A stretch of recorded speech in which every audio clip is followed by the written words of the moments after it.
So I've just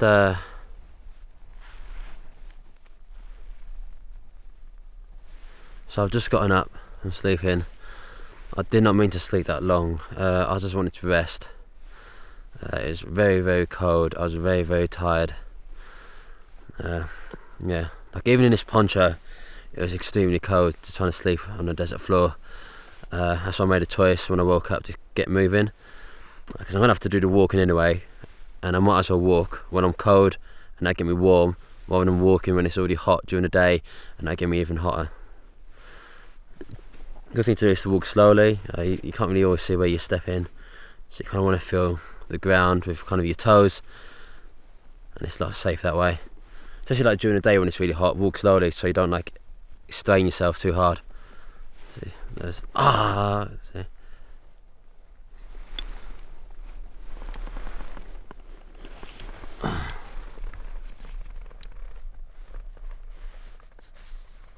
That's fine, it's fine, it's fine.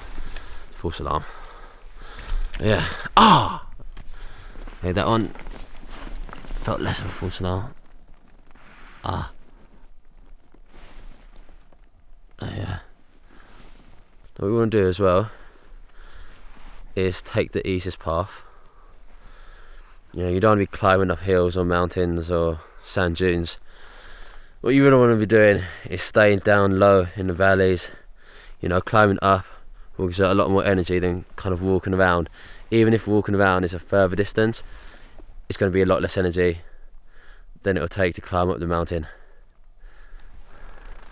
Or like sand dune in this case. Now it's all kind of similar things. But it's better like zigzag in and out rather than going straight line, up and down, up and down, up and down. So let's keep walking. So. In any survival situation, it's very important to kind of mark your trail.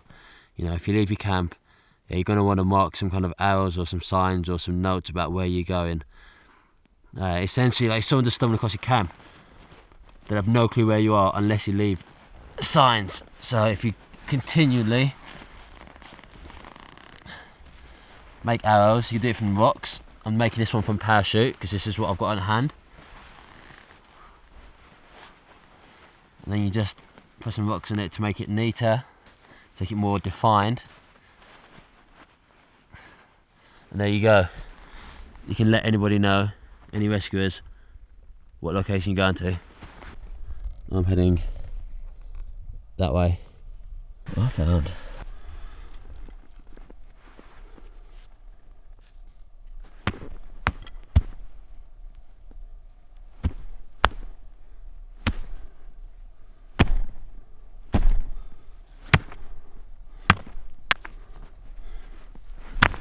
Bear in mind, I cannot see this bug at all. I can only see it through my night vision camera.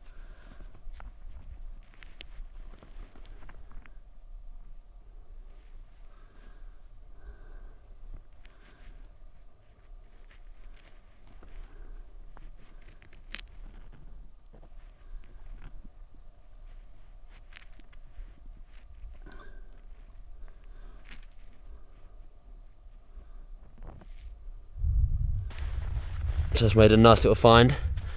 Found a bug using my night vision camera. There you go. It's very hard to see. Like extremely hard to see. There we go. I can only see it through the night vision. Oh. Without night vision, I would not have been able to have seen that. That was incredibly hard to see, but I managed to just about. Like I can't see it right now. Like you can see it with night vision. I can't see it. I know where it is, but I can't see it. Like I know where it is, but I just can't see it. So I'm relying purely on a night vision camera to do anything with this. I can't even see what type of bug it is. I can't see it at all. Like I'm using the camera to guide where my stone is, but I'm nowhere near it.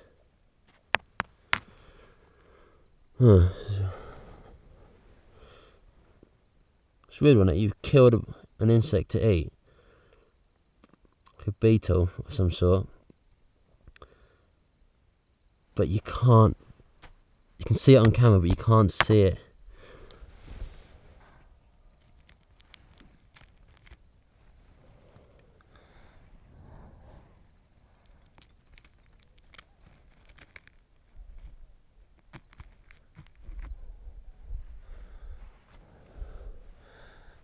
Did I get it?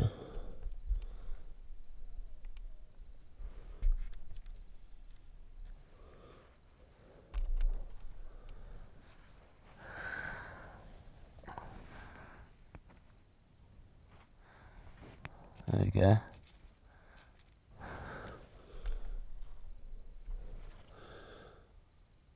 You can see it still moving. I can imagine this is going to taste absolute putrid. It's still moving.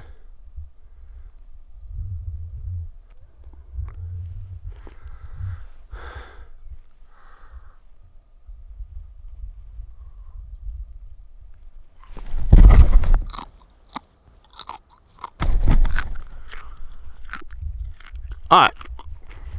Oh. Oh. Oh.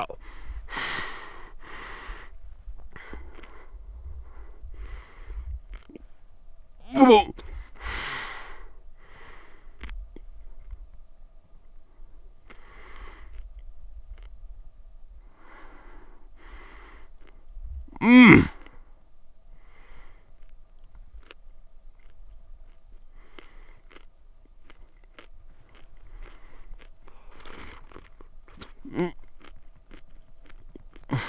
Mm.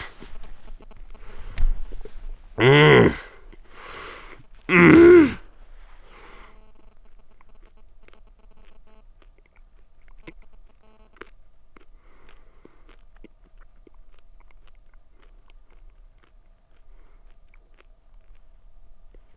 Ah. Ah.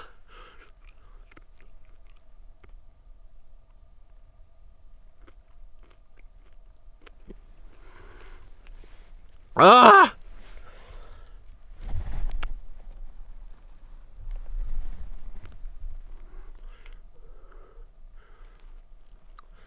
That is the grossest thing I've ever eaten. Oh god. Oh.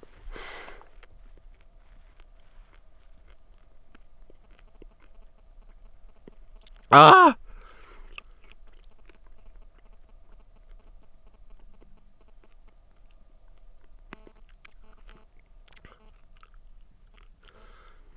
Oh god.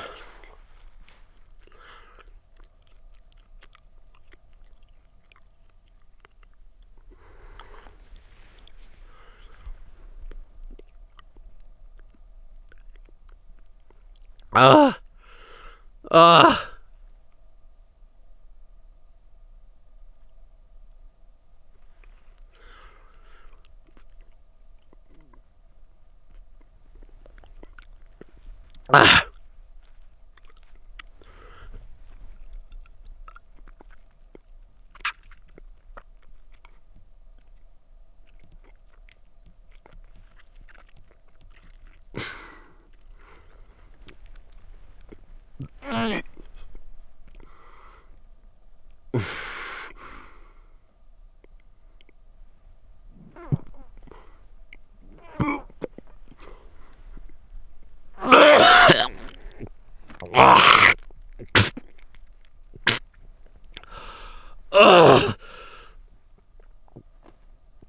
Ah.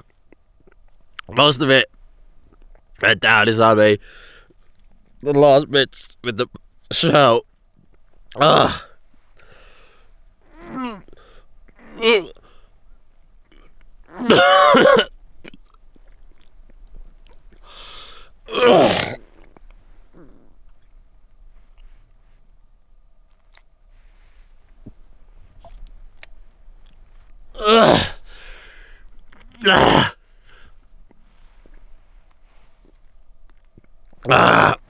I mustn't be sick. If I'm sick, you lose any water content in your stomach. Most of it went down, but my god, some of it came back out. Oh my god. My gag reflex has never fought so hard.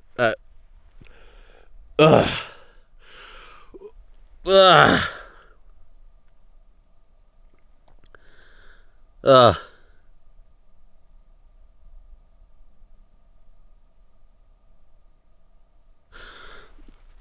Ugh.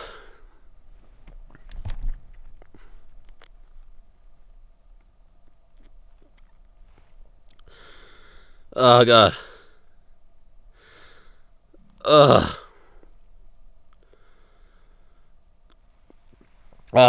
Thing is, whilst the shell is hard and dry, the insides are pure mush. Which is good in this situation because that's a lot of liquid. Ugh. That's a lot of liquid, but it's the worst way to get it. Ugh. Ugh. Ugh.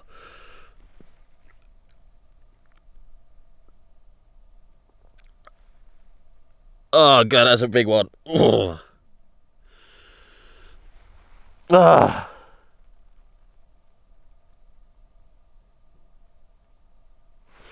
I need to make my way out. Ugh.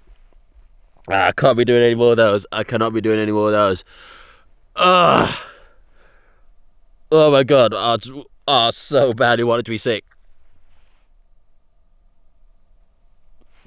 Ah. Ah. That was absolutely sickly. Ah. Never have I tasted anything so bad. Ah.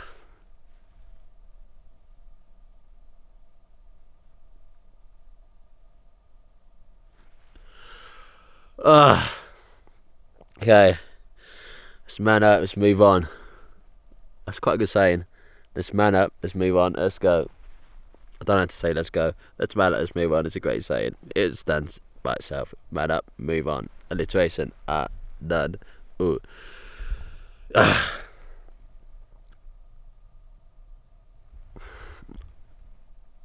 Oh. That was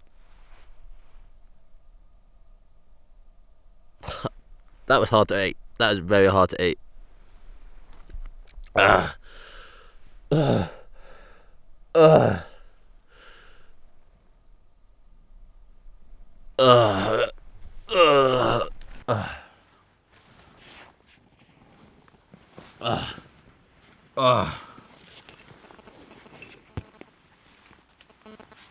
Ah. Ah. Ah.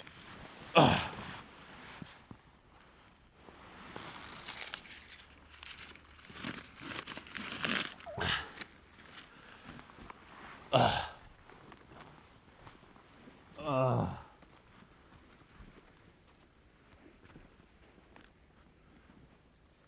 That very much had a very barbecue-like aftertaste now. It tastes like barbecue crisps. Let's keep it going.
So I've been sleeping and hiking all night, kind of a mixture of both as I got very tired. I did plan to hike all night, but I got very tired, I had to fall to sleep. and rest. That's what that kind of heat does to you. I'm just walking out now. The key way to get out of any kind of situation in terms of an environment is to try to go downhill. Generally, best way to get out of any situation is to generally go downhill. Downhill is where people are, where rivers are, where anything is. You know, people generally don't build cities on a mountain. They normally build them at the bottom. I'm very dehydrated as I make this long walk back to where I need to be. Things you want to listen out for are roads. I don't know whether I can. I feel like I can hear one. I can't see it. I feel like I can hear one. I'm so close to almost being out. And what I can do to minimise moisture loss is cover my mouth. You lose a lot of moisture by talking. So from now on, it's going to be a silent movie by using this parachute.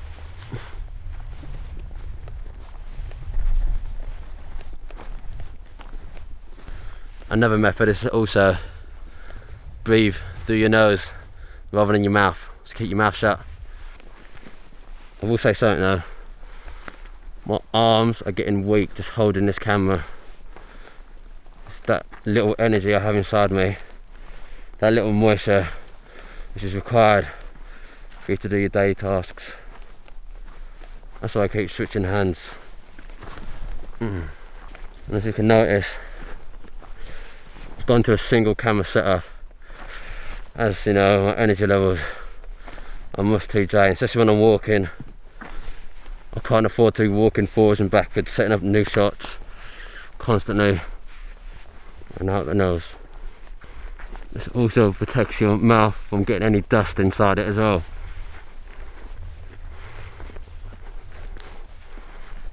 Look, this is dust getting inside my mouth the other day. This, whilst it is nylon, will keep the sun off me. It's also not really so warm right now. It's not boiling hot, so this helps keep me warm when it's cold, and it helps keep me cold when it's warm. It's quite airy and flowy. This means there's good ventilation for any sweat to evaporate, rather than keeping it too close to the skin. You know, Bedouins often wear dark colours because dark colours will not reflect the light. Well, Bedouins traditionally wear dark robes. You know, people say often if it's hot, wear white, but white would just reflect the body heat back into the body. By wearing darker clothes, you allow the body heat to leave your body much better. You know, there's arguments for both. There are benefits to wearing white clothing, benefits of dark, but you know, if the Bedouins do it, then the Bedouins probably have a good idea. They've been living out in deserts in Africa for millennia. Survival challenge purely with a plastic canteen. So I completed this survival challenge purely with plastic canteen, steel wool, parachute, and some plastic piping for my battery cut out. Completed this challenge out here, third day out in the desert, with a parachute, plastic piping, a water can, along with some steel wool. I then utilised a battery from my shotgun microphone to make fire. You know, survival's not all about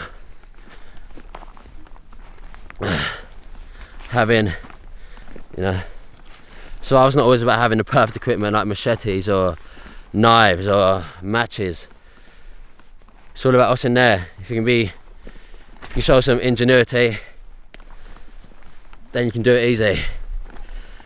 How many uses have I got out of this parachute? I'd say near enough 10. Near enough 10 uses. It's been a great tool, and whilst it was heavy to carry in, it's really paid itself off in bucket loads. And there we go. There is the haven. It's another quick trick.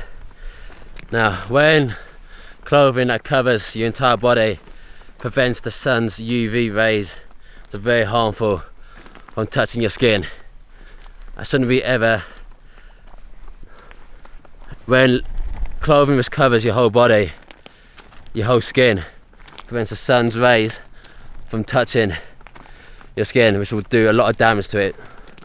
It's very harmful.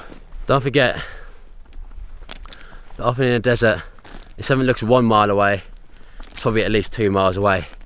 So you don't want to get your hopes up high about how fast you reach your destination.